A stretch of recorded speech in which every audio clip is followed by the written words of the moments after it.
Welcome to Every Friday with Dan and Olivia. I'm Dan Miles. And I'm Olivia Dalbo. Something seems a little different today.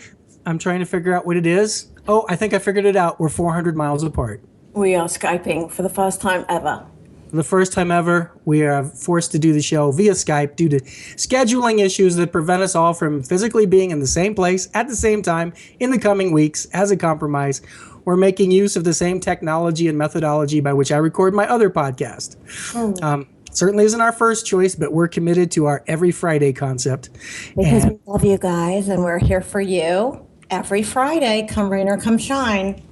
That's what I'm talking about. We're well aware that there's an ever-growing audience expecting to check in with us once a week. So here we are doing that. So last week you heard the show we did about alcohol.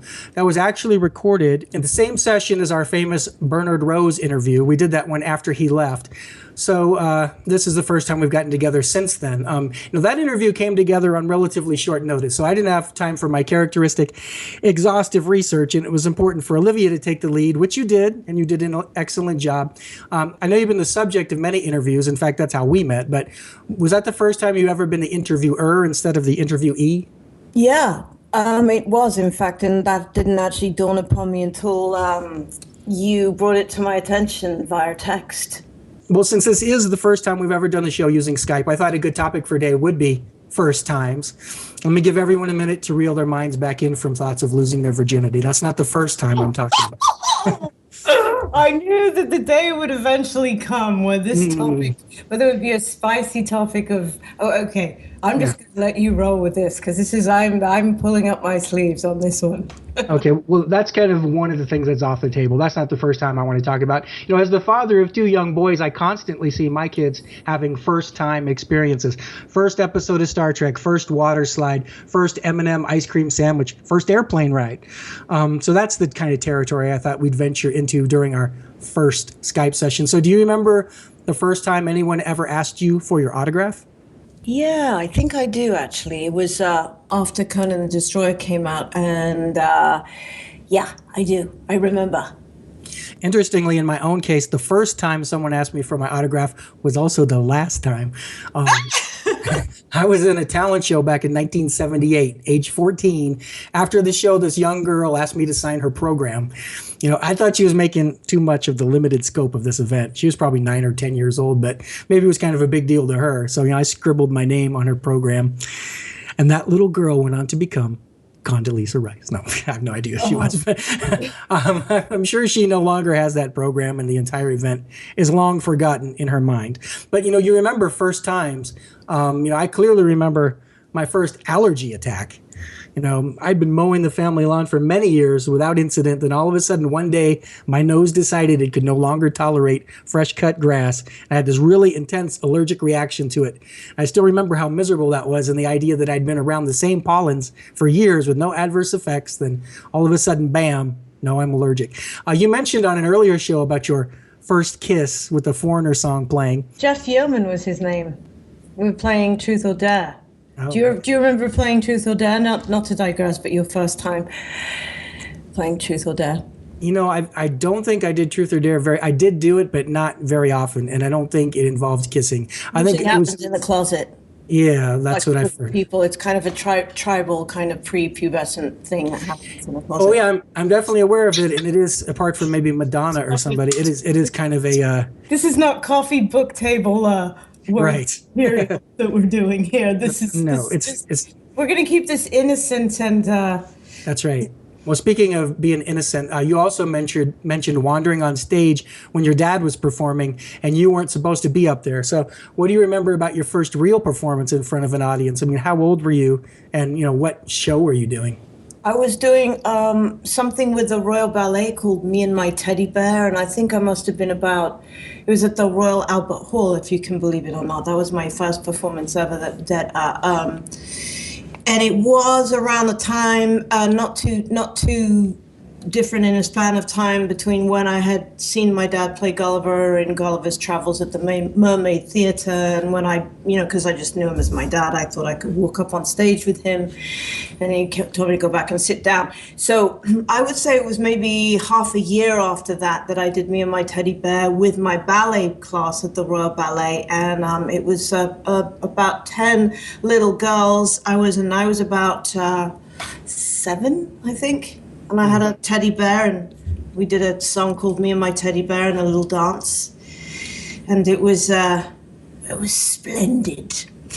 Yeah, so you wander onto your dad's show, then not long after that, you're at the Royal Albert Hall. You were just meant to be on stage, weren't you? Yeah, I got the bug. For me, the bug definitely came from being on stage. Yeah, it ignited. It was like, I guess, Tinkerbell, hovering over me with lots of magic fairy dust. This is fun. This is fun. You must do this. And so, and then I went and did a bunch of school plays. But yeah, that was the first time. I also remember the first time I had a peanut. You were talking about allergies. So I know people get peanut allergies. But I remember the first time, sandwich-wise, that I had a peanut butter and jelly sandwich in this country, and I was about 10. And I didn't really know what to make of the concoction and the mix of peanut butter with jelly, because in England it was just always jam.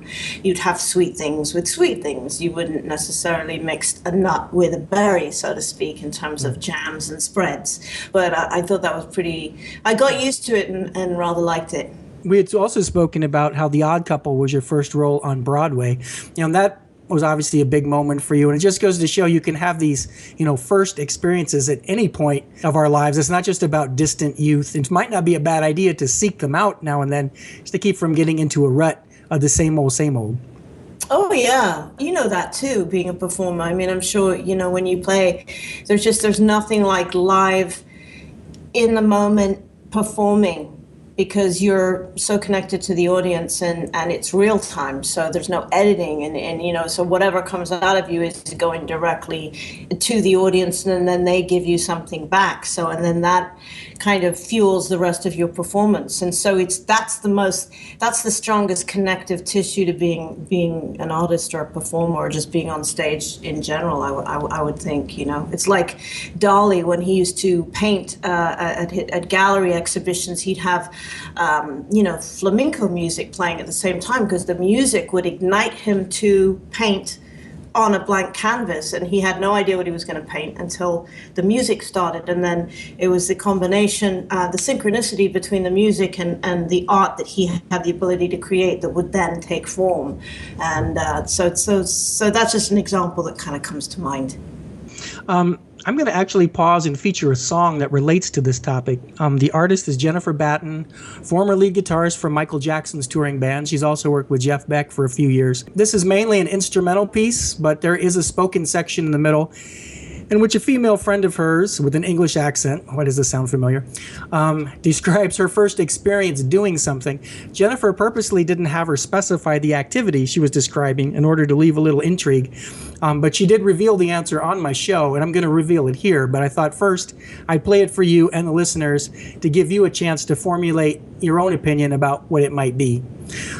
This is on her 2007 Whatever CD. Again, the name of the artist is Jennifer Batten, and the name of the song is Off the Deep End. So listen carefully. Let's check it out.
had ever had. I'd thought about it for years. Now I found myself grinning at the oddest moments. And then you get to the edge. It was just a sheer drop. It dropped right down, down, down, down, down. And you feel the wind, you taste the wind. But then you gotta go and your heart's thinking, oh, no, I can't do this, I can't do it. And you just throw yourself, and that is just amazing. I couldn't stop.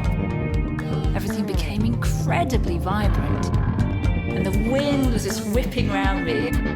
You're in the air, just floating down, floating down, floating down, floating down, floating down. It was exhilarating.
Such an interesting song. There was aspects of it that kind of reminded me of a Kate Bush track almost, especially when the talking started and just the kind of whole arrangement producerially. Yeah, and I wasn't sure if Jennifer told me that this friend of hers had recorded that specifically for the track. It wasn't just some random audio she had. But let me just grab a couple of the lines for little clues here to help you remember. She says, "It's the wildest idea I've ever had. I thought about it for years. You get to the edge, it's just a sheer drop. You taste the wind, you just throw yourself. Everything became incredibly vibrant. You're in the air, just floating down. It was exhilarating." So what do you think she's talking about? I mean, I think it's all subjective. I just freedom and dreams, suspension, surrendering to your higher power, maybe. It's interesting that you took the abstract approach because I thought it was skydiving or hang gliding or maybe bungee jumping, because she talks about a cliff and she talks about the wind, and she talks about floating in the air. Those all certainly fit. One person interpreted it as a description of falling in love. There are more abstract and less literal about it. But you want to know the answer? I almost don't want to know the answer because I think what I liked about the song is that it's for your own interpretation. And I think that, I mean, to me, it's funny. I spoke to, not to drop names, but I spoke to Seal once. I had a conversation with him about the song Crazy, and he was telling me how many different interpretations and how many people would come up to him and tell him what they thought that song was about and how they identified with it. And he said he couldn't believe that, based on, this feedback that he was getting, how little it had to do with what it really actually was all about for him. And so, I mean, of course I want you to tell me because I feel like you want to tell me, but I kind of like, when I listen to music, I just like that it's subjective. And what I liked about this track, and also why it reminded me of Kate Bush, is it's otherworldly, and there's an escapism that it sort of conjured up in me, where it was in a mid-heaven place. So it wasn't necessarily about something active like skydiving or this, that, and the other. But that's kind of cool if it is, because it has kind of two different interpretations, which is good lyric writing, I suppose, and good songwriting. Well, if this was a private conversation, I might not say what it is, but because the listeners all probably want to know, for their benefit. Her friend was talking about the first time she went skiing. Interesting. I can see that. But that doesn't mean you can't still interpret it as what you said. Tom at 20!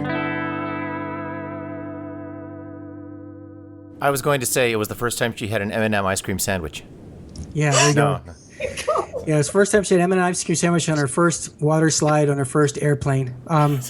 So yeah, Well, you mentioned that. You mentioned that in terms of your boys. That was the first time they had one of those, and I don't think I've ever had one of those. That's a pretty cool idea. They had it recently. See, what happened is they were eating the Neapolitan ones where it's chocolate, vanilla, and strawberry, but the wafer part just makes your hands a mess. So I tried these, and they love them. So they've only known about them for a few weeks. That's why that one came to mind. I know what's got to come to your mind, Tom. Come on, first Styx concert of what, 60? 62 just over this last month. Yeah. I love it. And I do remember the first one because I'd been a fan of the band for about 10 years, and they'd been broken up the whole time. So when they finally got back together in the mid 90s and had their first reunion tour, it was pretty cool. It was something I'd fantasized about for a very long time because I loved this music, and I'd never heard it played live. So that was pretty awesome. We can talk about more of your firsts towards the end too, but I want to return to the subject of Skype because yes. you guys used to do the Spoon live in Los Angeles with all of you in the same room, Yes. usually joined by an in-studio guest. You did the show that way for years. Then you had the double whammy. Both the studio owner and one of your co-hosts moved away, and Yes. they left you with the options of either retiring the show or reviving it in the more virtual setting we're experiencing now. So tell us about that adjustment and what you guys liked and disliked about it. Well, the thing that we still dislike about it, which is that we really enjoy each other's company. And it's kind of a drag not to be able to get together and actually hang out every week, which is what that show was. It's very stream of consciousness type of conversation. But, there's something to be said for the flexibility of not having to do it live. And there's something to be said for the skill set, at least from my point of view, that having to do all of this DIY, where before I was depending on the studio to take care of all of the internet side of things, all I had to do is run the board and hit record. I developed a lot of skills that I've been able to employ in other arenas since then, so that's been really cool. But we every chance we get, whenever Chris Jackson, our underhost, comes back from Kerhonkson in New York, we get him in the room and we get to have a grand old time like we did in the good old days. That's so great. So yeah, you guys never used to pre-record. Now you can. And then that what's it called? Cafe TM. Oh, TMV Cafe, which is where we, hey, it's a plug for The Spoon, thespoonradio.com, where you can find our archives, and tmvcafe.com, where you can hear us live every Wednesday night from 7 p.m. Pacific. That's 10 p.m. Eastern. The Spoon, Robbie Rist, Chris Jackson, Tom Bowers. It's a real clam bake. And you have a designated starting time, but what I was going to say is the difference is when you were with Johnny Dam, you had an end time because another show came on after you. But with this one, you can run long if you want to. You can go an extra 10 or 15 or 20 minutes. It's true. We only had an hour, and then once I started my podcast that happened, we used to do them on the same night, and that cut their run time down to 50 minutes, and I never heard the end of that. Well, I would describe doing the show remotely like this as definitely a compromise for the reasons you just mentioned. It's never going to be our first go-to because you gain something by being in the room together and you lose something when you're not. There was a moment earlier where I was all gearing up to talk about how being on stage was Olivia's density, instead of destiny, the big bad. But she didn't see it coming, didn't know I was doing it because we're not in the same room together. Yeah, it's a whole different skill set when you're doing this over Skype. You have to learn to sort of... Sorry, you mean that you were expecting a different reaction out of me, Dan? You didn't even know what I was doing because we're not in the physical room together. In other words, I can't see you in my peripheral like usual. I can't, slip you a note or get your attention. I mean, pretty much, it's you lose something. Yeah. But on the other hand, that's mostly an issue for us because from the listener's perspective, they're still getting an audio presentation of our three voices interacting. So, Right. it might not be as different for them.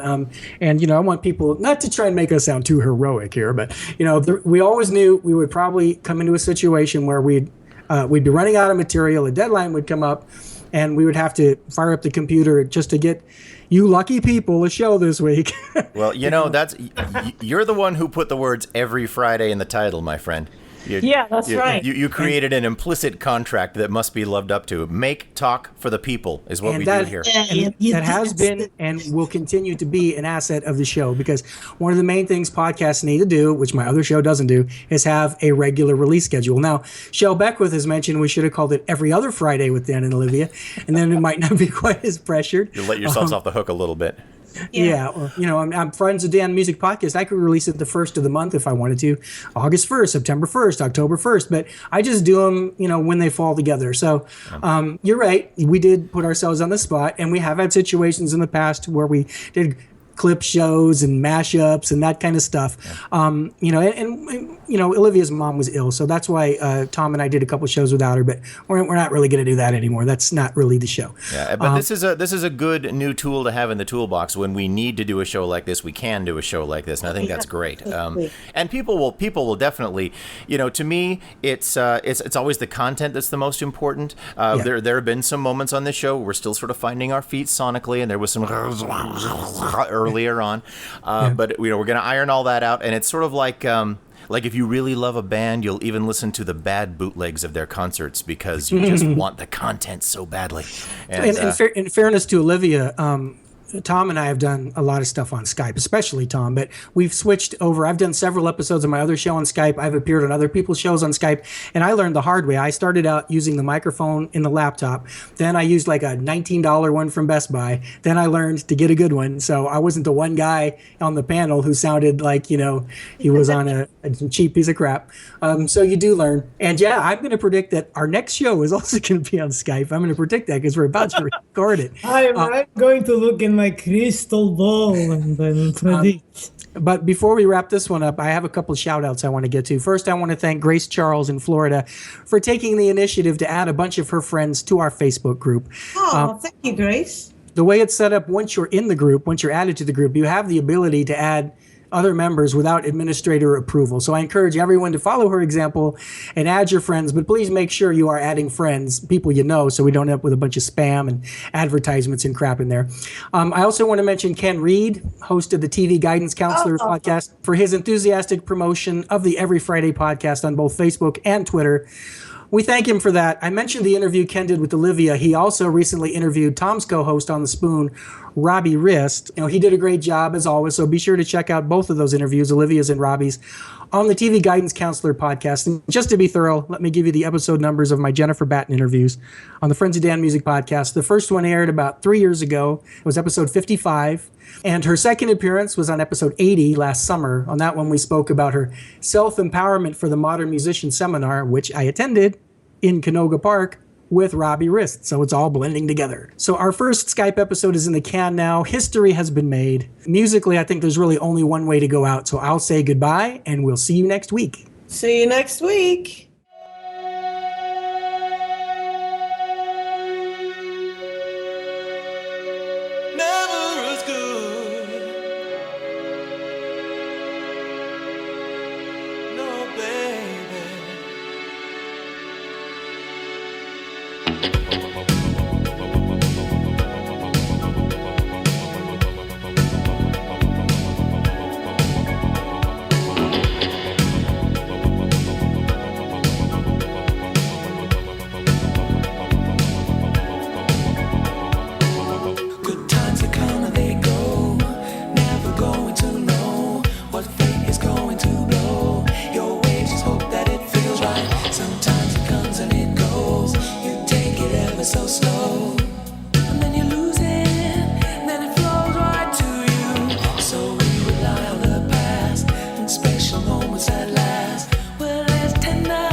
see.